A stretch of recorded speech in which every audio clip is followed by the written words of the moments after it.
নামাজটা ছাড়েন না, যত পাপ করছেন করেন, আমি বলি নামাজ ছাড়েন না। ইনশাল্লাহ একদিন নামাজই আপনাকে পাপ থেকে বের করে আনবে ইনশাআল্লাহ।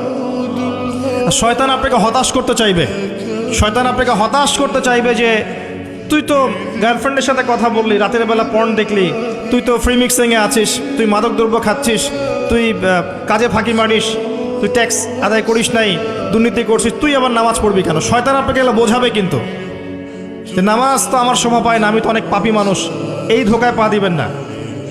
আপনি নামাজ কন্টিনিউ করতে থাকেন, ইনশাল্লাহ আল্লাহ পাক আপনাকে পাপ থেকে বের করে আনবেন ইনশাল্লাহ। ওই নামাজটা যদি ছেড়ে দেন তাহলে আর কোনো হাতিয়ার বাকি থাকবে না। আর আপনি যত পাপ করেন না কেন মায়ুস হবেন না, মন ছোট করবেন না।